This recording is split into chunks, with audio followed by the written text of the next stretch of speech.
I actually have a light that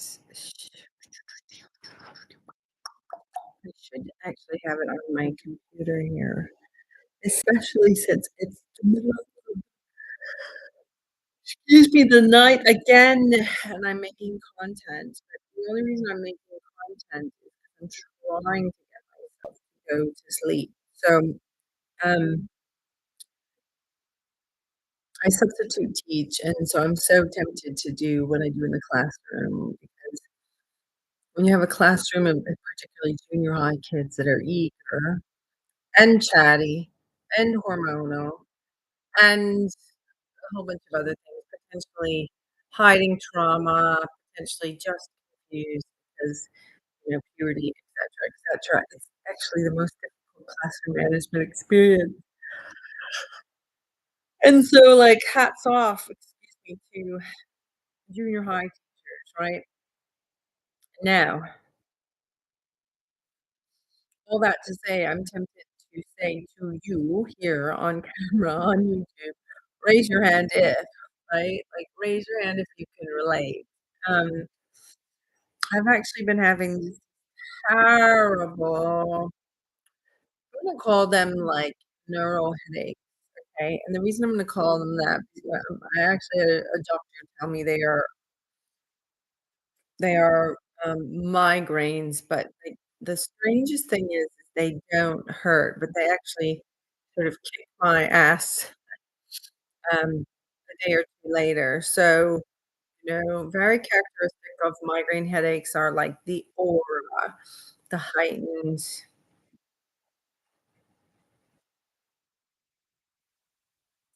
sensitivity of light and, noise. I actually get, like, believe it or not, like, amplified hearing when I'm in this state of mind, and, um, I've consulted and talked to doctors, psychologists, social workers, coaches, pastors, and nurse practitioners,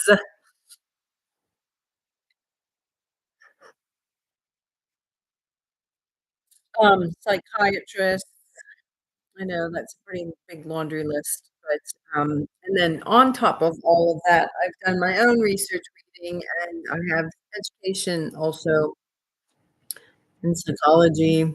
I love neurology, but I started on my postgraduate work in psychology and decided, "Oh, no, no, no, no.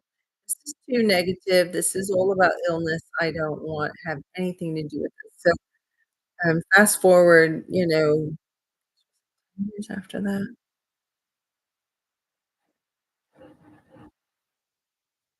I was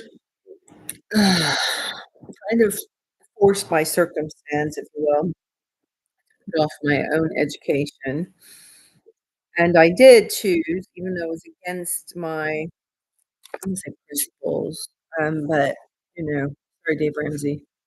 I did, um, opt or decide to, even though I in, like, funded Peace University, I had tremendous confidence in my, financial and fiscal acumen, but I was really up against some things that were out of my control. So anyways, long and short of it, um,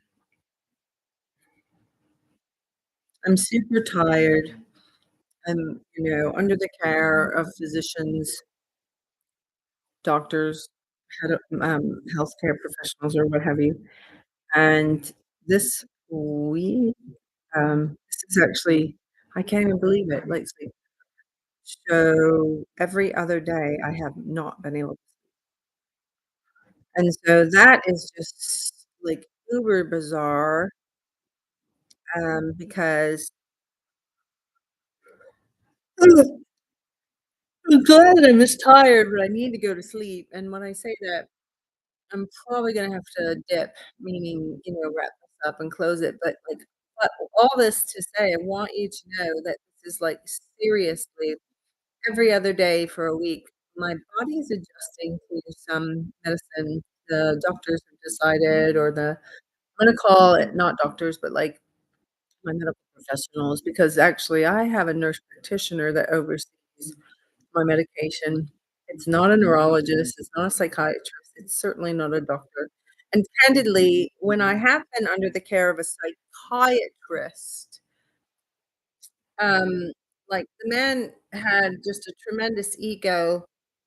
He kept a very tight schedule, but, honestly, the psychiatrists that I have met and know, they have tremendous confidence, arrogance almost, and perhaps not firsthand experience, maybe firsthand experience doling out drugs, but, yeah, so like, sometimes my experience is the higher level of ego. So if you're not humble and kind and you have a whole bunch of letters after your name, I am not impressed, okay? So I would much rather contend with a nurse practitioner, social worker, coach who has tremendous amount of knowledge, practical experience, and relates to me and can help me figure out things such as migraines, neurological, whatever this is, right? Like, it's almost like hyper arousal. That word can be kind of have innuendos, but it's not in a sexual way or anything. I'm just saying, like, yeah, I'd much rather work with healthcare providers and coaches and be I'm a coach actually, you guys, and be a coach. Um,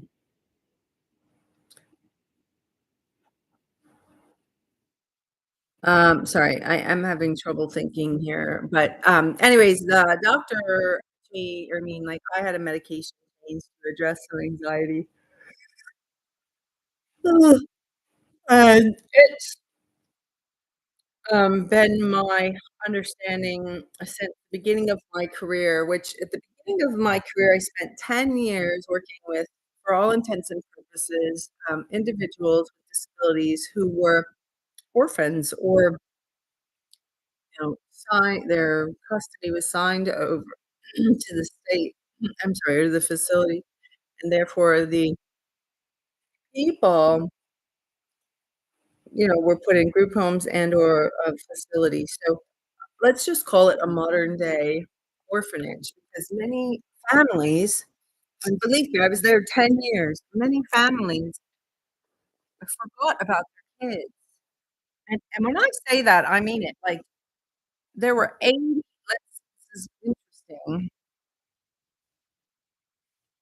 I'm worried about I'm very careful about confidentiality, but, like, I also am gonna speak in general terms, but anyways, come on, go away. I got all these pop-ups on my screen. You're gonna have to excuse me one second. Okay, so well, anyways, like, interestingly enough, when I worked there, there was, like, 80 people that lived in the hospital/facility. I think I knew every one of them by first and last name, and I knew probably the lion's share of their detail, right? Because I, was afloat. Not only that, I floated between all 3 of them then, not now, but then departments. So we had, respite, we had supported living, we had, sorry, I'm closing my eyes because of the brightness here, but, group homes or community services, and then we had the, children's home slash, I'm gonna say hospital, but we weren't a hospital, we weren't at all, but we did have medically fragile people, and so then there was a shift right when I left, and I'm pretty sure they shifted more towards, sort of the hospital regulations or what have you, but, the other shift that they did that I thought was, something I believe me, I did not want to do. John Martin, who his son actually lives there, I believe to this day, but very nice gentleman. His, wife's I remember his wife's name, Sue, is Can't remember all of his children's name, but I remember anyone, you know, Joel, and anyways, point being, I'm not trying to disclose anything private, personal, whatever, I just know, this guy had, family,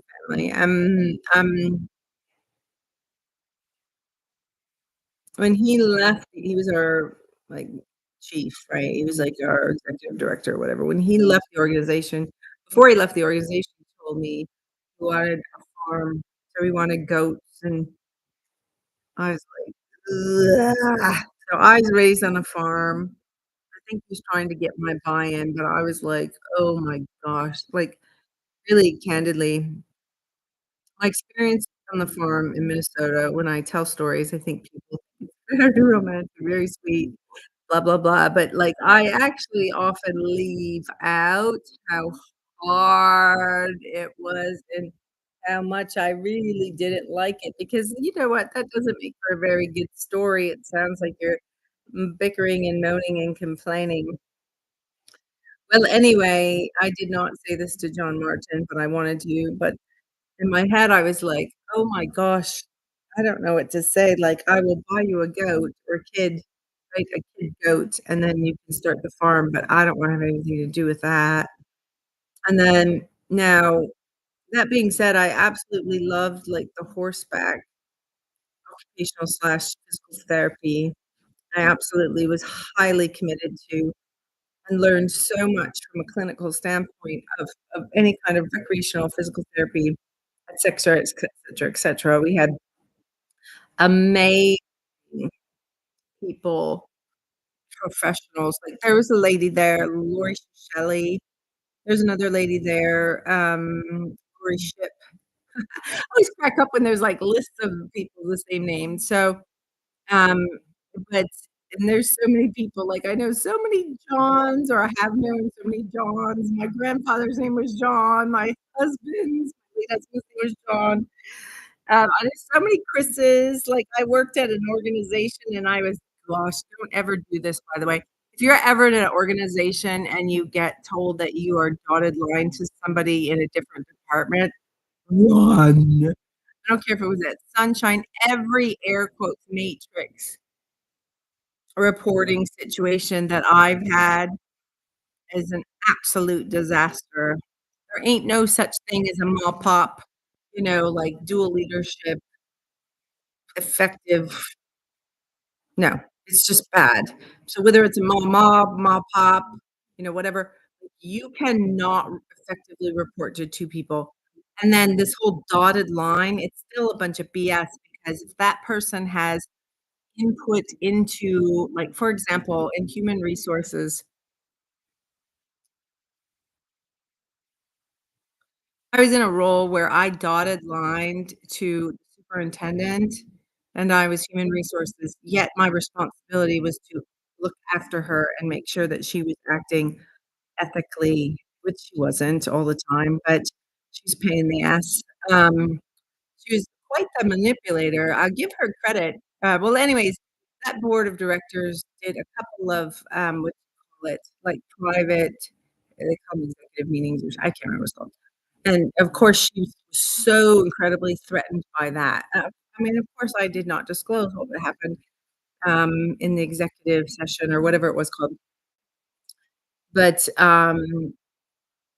yes, um, do not listen, young people, do not ever, ever, ever, ever agree to an organizational structure where you're reporting to 2 people.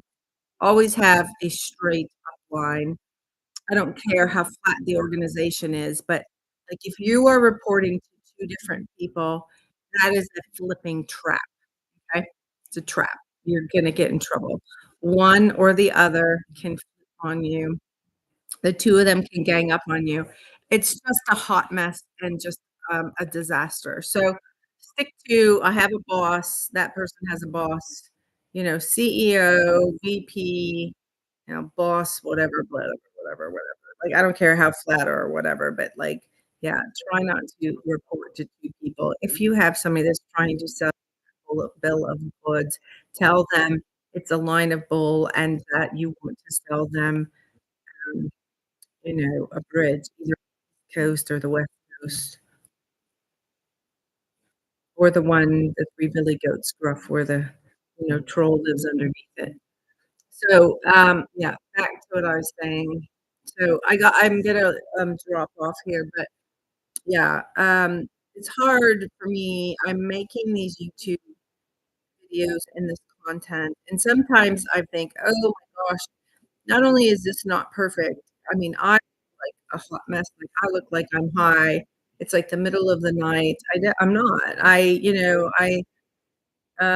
Like, right here, I'm not gonna turn my machine here because 'cause I'm too tired, but, like, the other day, I was drinking iced tea in the middle of the night. Right here, I got my snacks. On some of my videos, I actually am eating trail mix and croissant, very unrefined.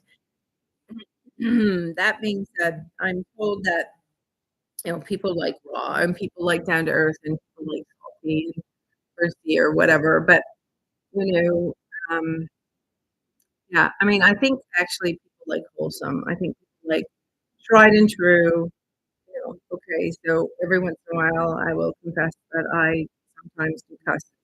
But I mean, I don't think anybody would want to watch my channel if I just rant, rant, rant, and curse, curse, curse. And if I curse people, whether I'm using actual swear words or just complaining, that's gonna be an enormous and huge turnoff. That being said, that's not my MO. In general, if you know me well, like we have a really, great mom group with my 3rd child, so sometimes if I'm dropping names, I try to only mention people's names that I have absolutely high regard for or that I love. Okay, so by and large, I don't drop names of people that I don't like unless I am like 3 sheets to the hornet's nest and I'm madder than Yellow Jacket or whatever. So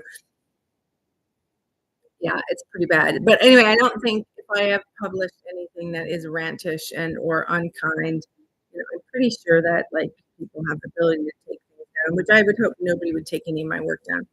But that to say, let me double back, mhm, I'm noticing some things about YouTube, and it kind of bothers me. Like, for example, pixelation is kind of bad sometimes, which maybe that has to do with am I still live streaming? The pixelation is bad sometimes.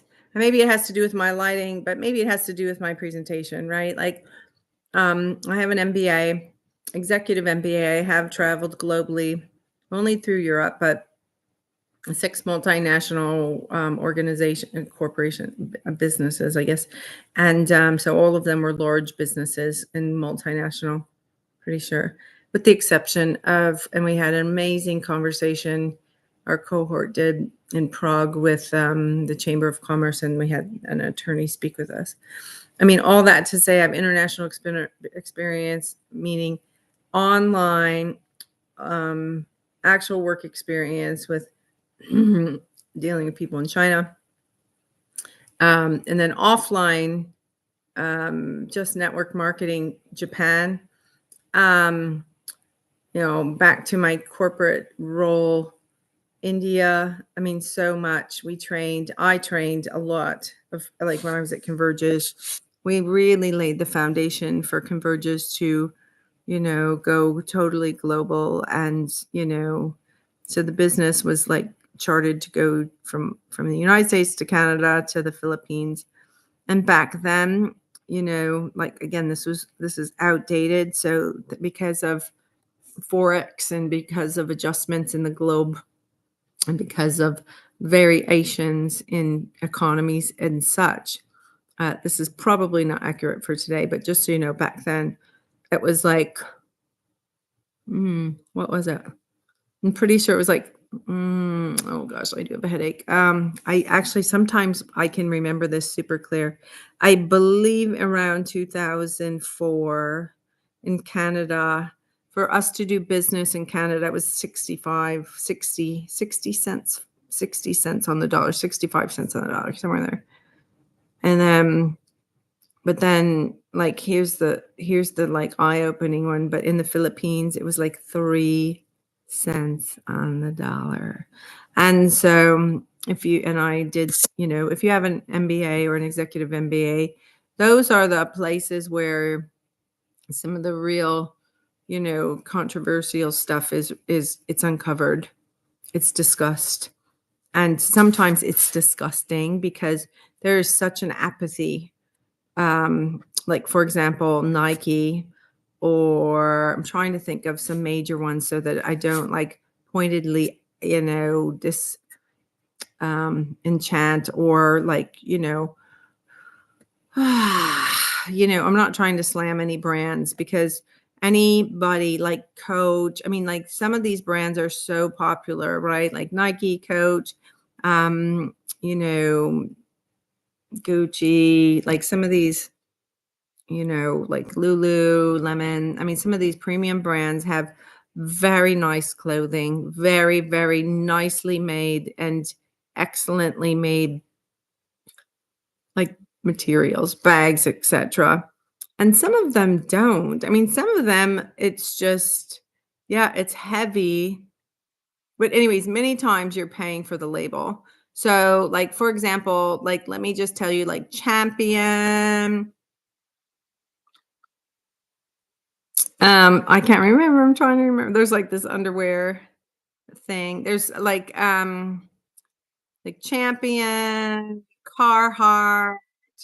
Trying to think of, like, yeah, warm, good clothes that aren't, like, they're actually very reasonable. Like, mm, not isotoner. I think isotoner is more premium, but, like, just use it for example. Okay, like, so let's just say slippers that are exactly like isotoner slippers, but they just have a different label.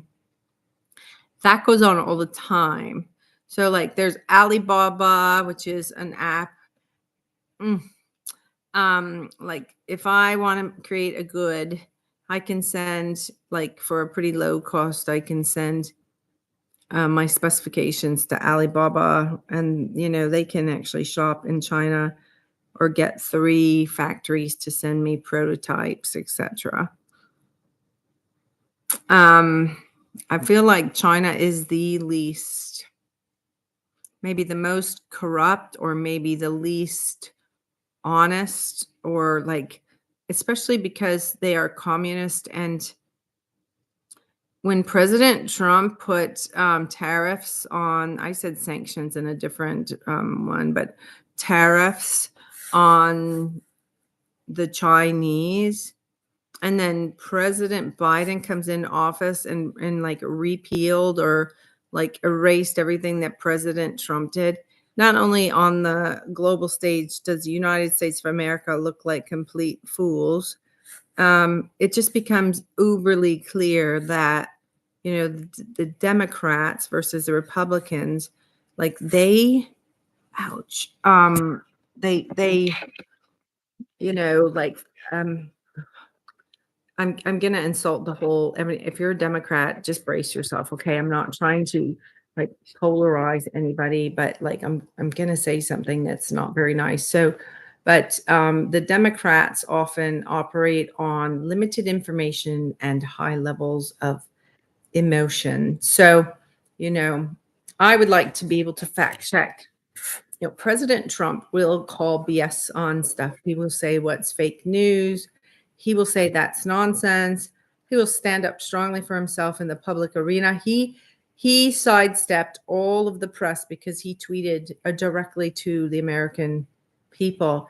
It infuriated the press, so much so that there was so much slander and backlash. I mean, we should have been ashamed of ourselves. We should have actually turned off every camera and every press, and we should have actually, I think, suspended the free press, because of how nasty. And then, even with the onset of social media, I think nasty should be removed. But, here's the tug of war and the balance that we're faced with, that Chinese do not have. We have freedom of speech. And so, like, sanctions, and or I'm trying to think of words that are like high quality descript or whatever, but like, it's tough to curate the web, and make it safe because of freedom of speech. So, but my understanding is, in China, the government, they are just bullies, and there's no laws, or like in America, we have checks and balances. Although we have a CIA, yes, we do. Although we have the FBI, yes, we do. Although we have other means of checking up on people, yes, we do, like grassroots, like footage, etc. Like if I have a camera running outside my house and it's on record all the time, that's like grassroots footage. Okay. In America, we have that, and we have freedom. So, to a certain extent, figuring out what's egregious and what's not egregious and what's appropriate for adults, that's tough. I mean, we've had some pretty interesting, highly publicized university conduct that is highly suspect, allowing for riot like, angry protesting, and just allowing for it without any responsibility, to me is irresponsible. So, if indeed, President Trump, um, I don't think he triggered what happened in Washington, but if he did, he should be held responsible for it. But can you please prove that to me? Because there is a mob mentality that we have seen. And I'm going to actually, again, push into this very controversial topic and space a little bit. So brace yourself. But like, there have been so many peaceful Christian kinds of, like Martin Luther King, but Christian kinds of gatherings and walks for, like against abortion.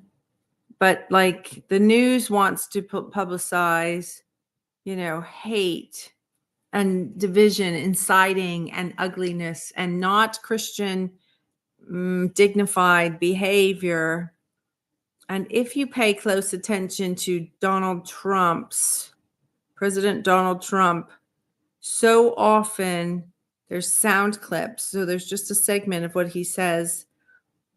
And then there's a whole bunch, like maybe just a ton of accusations, blah, blah, blah, around it. I don't see the proof. I don't see the proof. I do know and understand and have thoroughly and deeply dove into propaganda. And that's the hardest thing to guard against in a free press situation. And that's what's going on the social media platforms, so to speak. Now, when I was in Europe, I didn't even want to watch their television because it was smut. I really don't care to watch, I don't know, like homosexuality and cursing every other word. And let me just also admonish you Europeans with the amount of smoking that goes on on your continent. It's like nauseating. I couldn't believe how dirty Santorini was. But that being said, I wasn't that impressed up north either. I mean, like there were cigarette butts everywhere, all over Europe. I was like, does everybody just throw trash on this? Like, we don't do that in America. Like, if you've ever been to Disney World, they actually have people following people around, kind of powdering their nose, and they're, putting like, powder puffs on people's butts, because it's so clean. But, I think Japan has the same level of cleanliness. Now, in America, that's not true in our inner cities, and just like in India and their slums, like whatever that is, something slum millionaire, whatever. All of India is not a slum, but yeah, I think it's called it's not a Richter scale, but it's something like there's a corruption scale or whatever. India is pretty corrupt. They, like people can be bought and or paid off inside their government. Now, that's not a new phenomenon. That happens in America. That happens in probably in Canada. But I think Canada's government, I don't know. I don't know. I don't know exactly.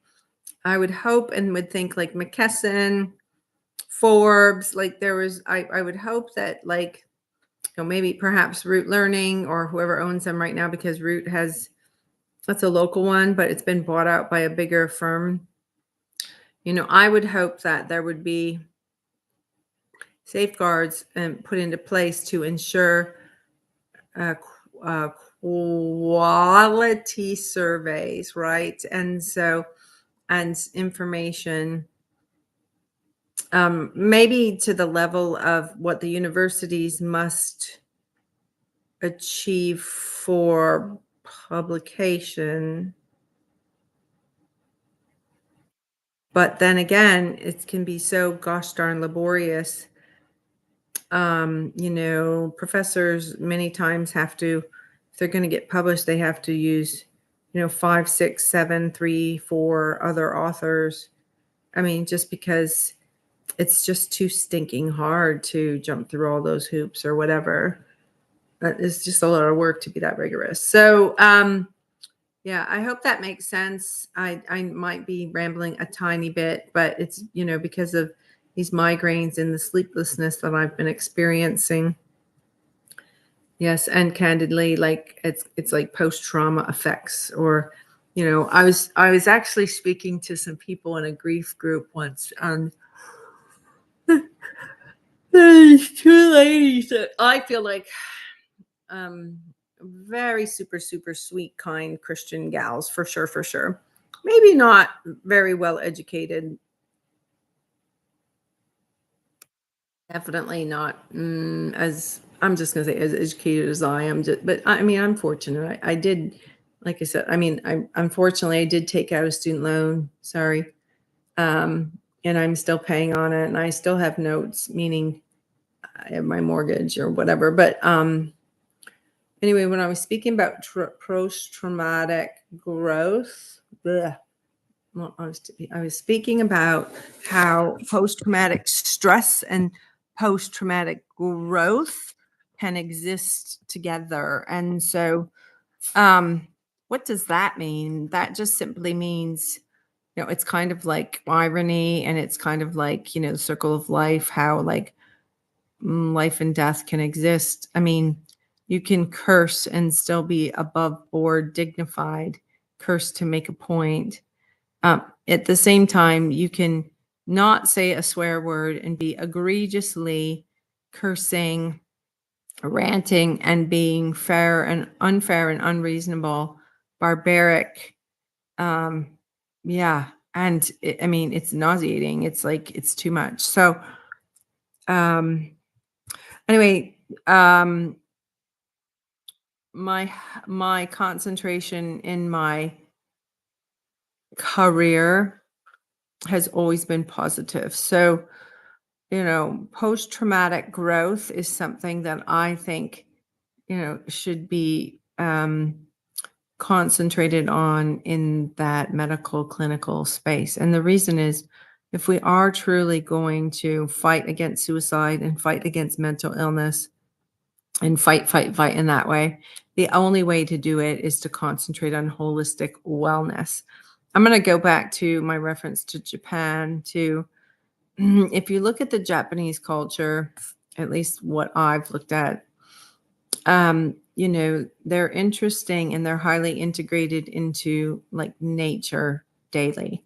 So like, for example, I wonder which platform it had to be. It might have been like, I feel like YouTube is its own university kind of, but just be aware, buyer beware, especially if you start like I get so I try to figure out what search engine optimization can do for me. I get so many YouTube. It's nauseating. Like, you can get rich, you can make money, that you can get an income stream, and then, a lot of testimonials, and it feels like chotch. And chotch is a reference. It's a Jewish word. It's kind of Yiddish. I'm just going to guess that it's Yiddish, but yeah, chotch. So you don't want the chotch. You got to figure out the high quality searching and optimize your usage. It doesn't matter if you're on YouTube, Facebook, or LinkedIn, or the newer ones, which I don't know much about. Switch. I know a little bit about. I like, actually, and I know a little bit about Telegram, but I've only used that one for like messaging, not for posting. I know a little bit about Snapchat. I know a little tiny bit about. Somebody today told me that they got posts from me on Snapchat. I'm like, gosh, I don't know if that's connected to Instagram, Facebook, or what, because I really don't know. I don't think, or maybe it's Twitter, or maybe it's I don't know, maybe it's LinkedIn. But so there's 8 platforms that I'm told I need to get on in order to monetize.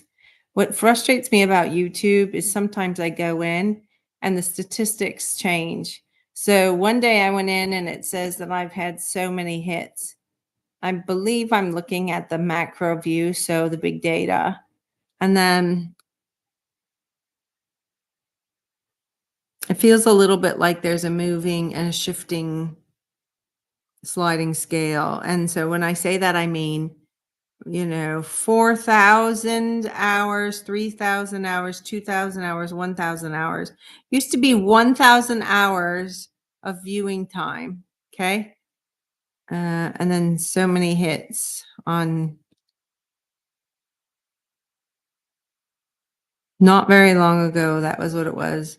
Now, today, it's like 4,000 hours. Well, according to the measurement, like mine is at 0 or none or whatever. And so that doesn't even add up. So my mind can be a little like mathematical. And during the global pandemic, I called up Fidelity, which is carrier of mine. And I was like talking to this guy in the middle of the night. And I'm like, there's something terribly wrong with not just yours, but all of the online calculators. And the guy started laughing. And I was like, I mean, we're not talking these are rigged. I mean, there is no effing way that, I mean, according to every textbook, I am like, I saved this X amount by the age of 30, 40, 50. I'm 20 years in. None of your calculators that are online reflect anything having to do with the textbooks.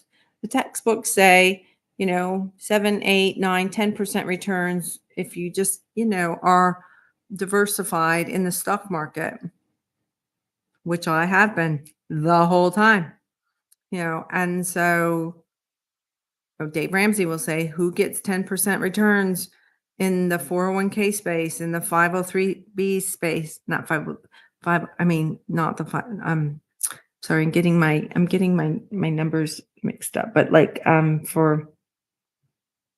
can't remember, what's that called? The 401a, 401b. A lot of people don't even know what 401as are. Pensions. In Ohio, we have Ohio Deferred Compensation.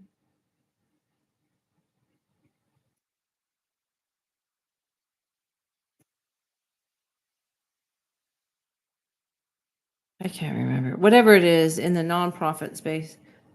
We have annuities, and I've had one of those before. Anyway, like my returns over the course of my full time in the stock market,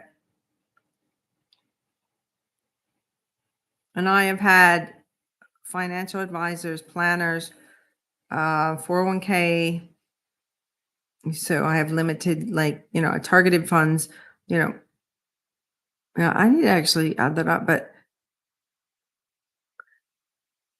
I bet it's 3, 4%. When I looked at my realized gains over the last 2 years, they were almost break even. Last 3, even worse, like, it went down.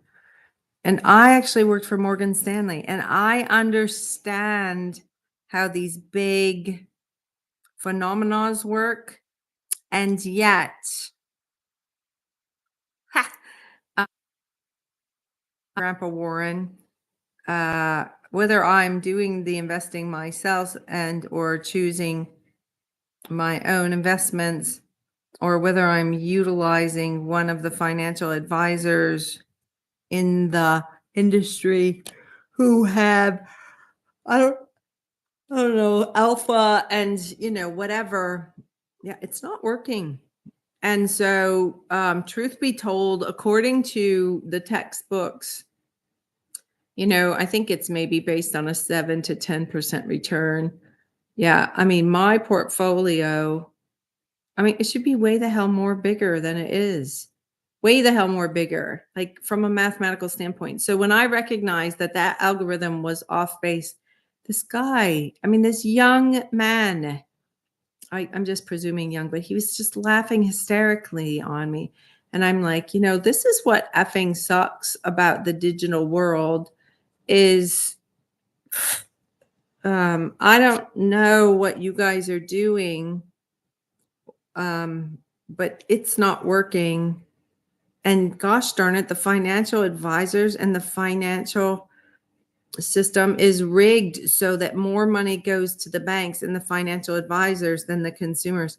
That's whacked. That is so whacked. I've done private equity. That is wacky. I understand and know the phenomena, but I am just too far a bottom dweller. I'm just not rich enough to get in on the game. Come the freaking heck on. This is so wild. So, we say education and knowledge is power. It's not always power.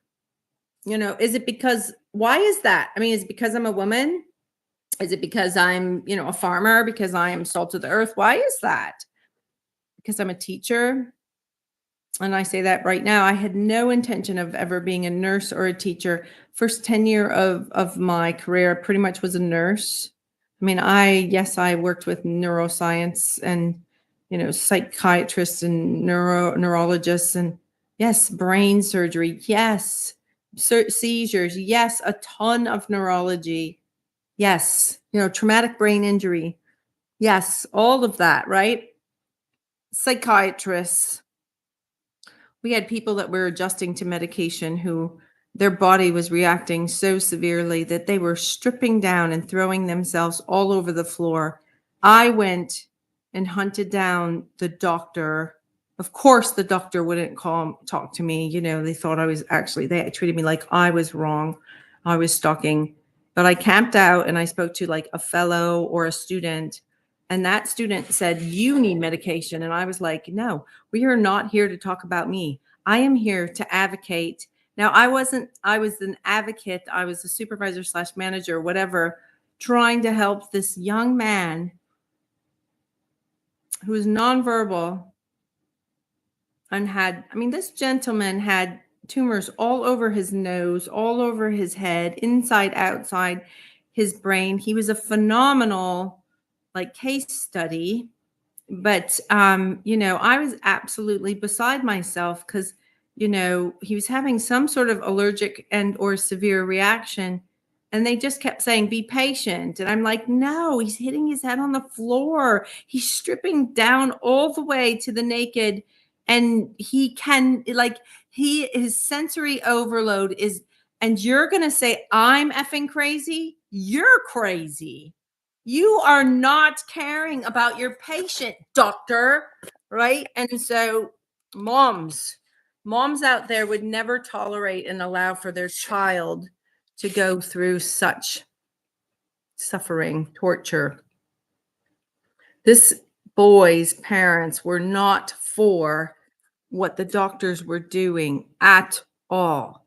They would read the incident reports and be like, "Ah!" I mean, like the insides of the bone marrow, the insides were actually aching because there was probably, I started to say this before, but I would say 5 engaged families out of 80. So roughly, let's just round that 80 up to 100. And then let's just adjust 5 maybe back. I don't know, maybe so that I don't know, is that like 3%? Somebody do the calculation math or whatever, but woo! So, 3% of our population had parental engagement and involvement. And then the 2 families that advocated strongly, one was genuinely a pain in the neck. That was my family. That family, actually, I called them my family, but they like, the dad was um not a nurse anesthetist, anesthesiologist, and he was mean. He was a jerk. And Dr. Nandy was his name. And their poor son did die, but I spent hours and hours and hours with him. And Dr. Nandy got mad at me because he wanted me to pay for my nursing school. He wanted Prabir to move in with me. He wanted me to be his nursemaid. And I was like, no, I'm not going. So he like was bribing me. And so at the end of the day, I got, because of that man, I got laid off. Um, I was dotted line to this woman. Ugh. Okay, yes, I won't give you her last name, but her first name was Rhonda. And she was not very nice. And then actually my boss, who incidentally, both of them were gay, but that's beside the point. It's just a matter of fact, not it's just a matter of observation there. But yeah, I mean, working with the 2 of them, you talk about getting snared. The man who hired me fired me, but it was the first ever severance package, I think, out of that organization. A lot of firsts there. Sunshine is a very evolving, growing place. Well, they were scared of me too because they knew I had relationships with people, new people that were on the board of directors, and therefore I became a threat.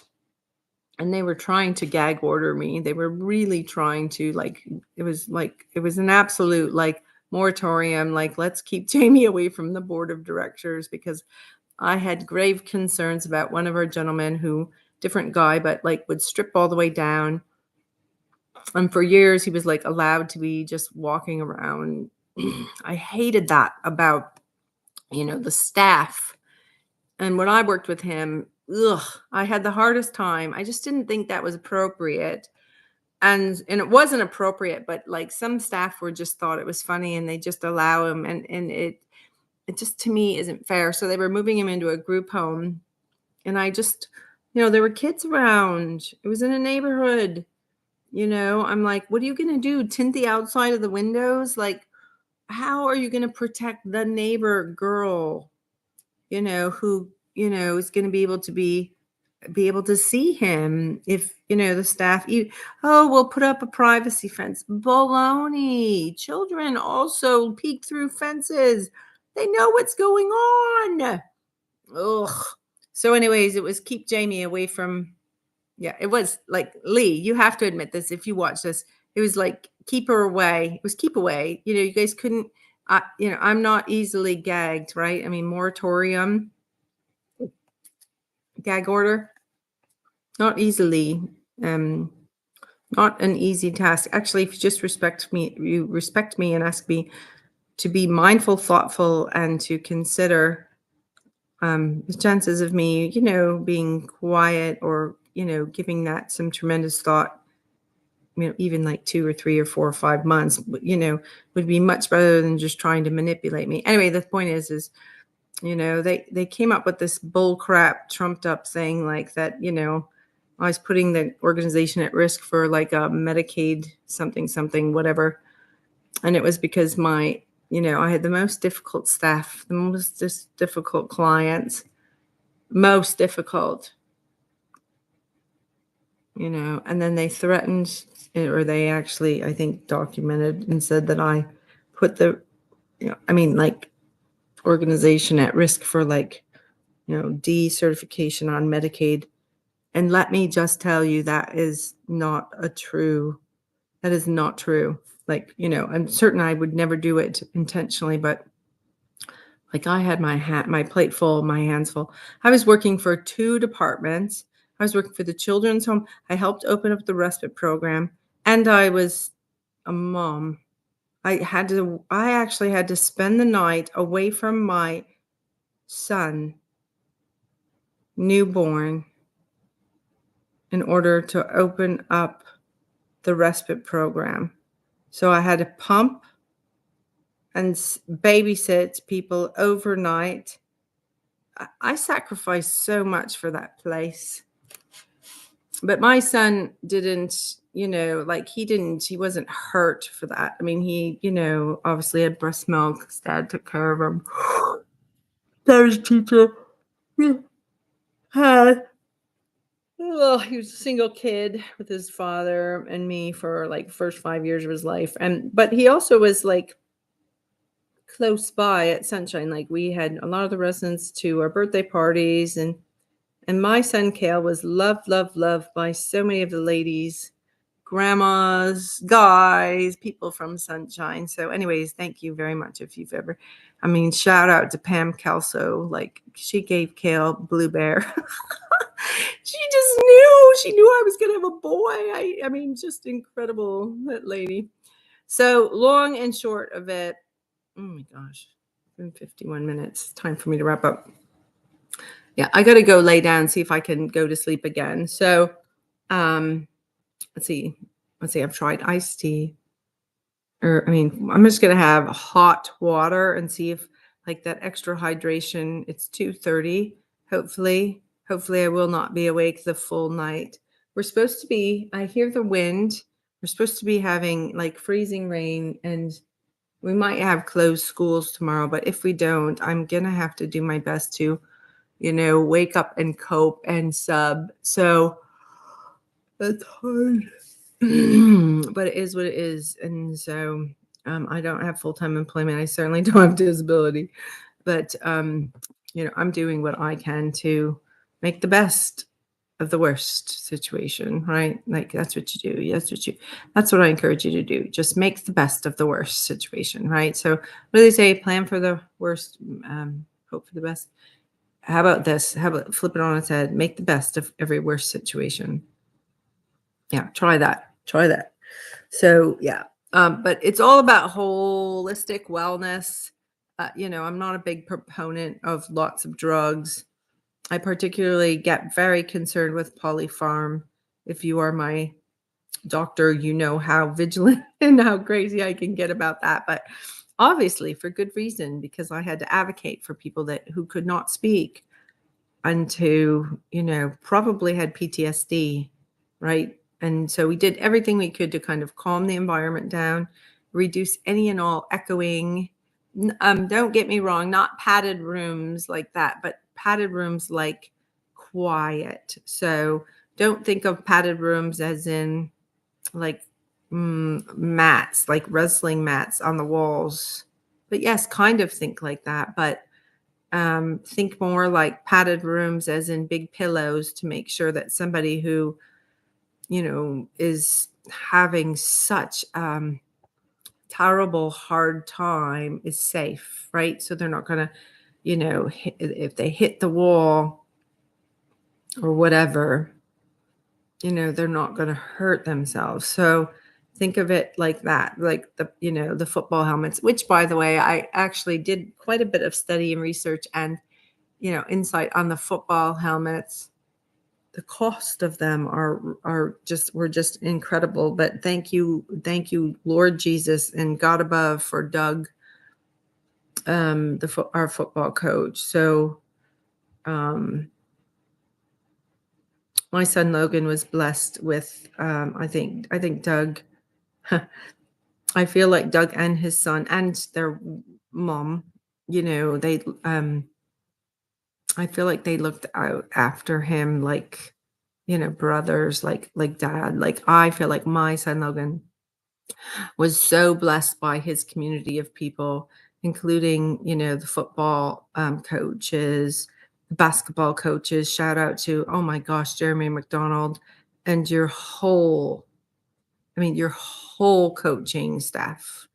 I mean, mm, the gal, the guy. I mean, I'm just thinking, I'm having a headache. So forgive me, people who you know that I know your name, you know that I love you, but because my migraine, I can't think. But yeah. I mean, Logan has been and was so very blessed.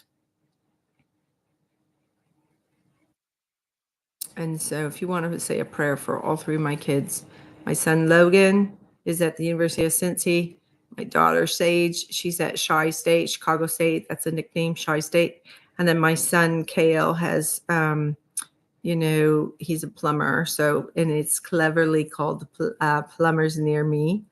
Plumbers Near Me. It should be Plumbers Near Me Thor, because our name is such a fun name. But yeah, he did that for optimization, search engine optimization. That's pretty smart, I thought. His other LLC is Blunt Blows, and that's like excavation. But anyways, all right, ta-ta for now. Ta-ta for now, and thanks for joining me while I'm dealing with this headache and also the sleeplessness. So thank you for, dealing with me closing my eyes the most of this time. This is probably the very worst.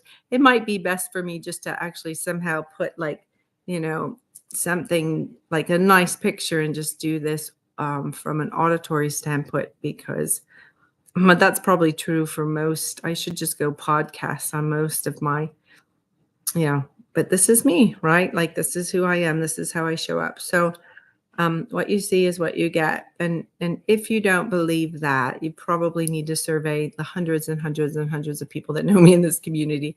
I'm pretty much no nonsense. What you see is what you get. And so if I'm feeling really good and happy and, whatever, you'll be able to tell. And if I'm not feeling great, well, you might not be able to tell if I have like my, hat on, my glasses on, or I have makeup on, and I'm able to like mask it a little bit, but I try not to. But I don't put on airs. I try not to be fake ever. And when I say I try not to, I mean sometimes I have to bite my tongue, because when I rant or when I have to exercise self-control, it's better for me to like put up that, guard your heart, to guard your tongue kind of thing. So God bless you. Good. It's been almost 60 minutes of monologue. And so if there's any thoughts that are like incongruent, or things that you're curious about and you wish me to expand on them, you can put something in the comments. And then what do we have to do? Call for action every time. So please subscribe. The reason I asked you to subscribe is because I think whether you're on YouTube or any of the different platforms, they're looking for some level of engagement. So yes, sticking to the end, it's so valuable. But making a comment and or encouraging the channel, I'm pretty sure holds some weight. And if you happen to know me and you just want to give me a shout out and or a character, like hoorah, do it. I don't know how to do that, but like, yeah, isn't that hoorahs from, is that Navy, or is hoorah? I think that's Navy. Hoorah. Or is that, I can't remember if that's Marines or Navy. Anyway, doesn't matter. I don't want to hit the 60-minute mark. I'm pushing it really hard here. So God bless you good, and thank you. Mwah, mwah, mwah, mwah. I'm ending my stream. Bye.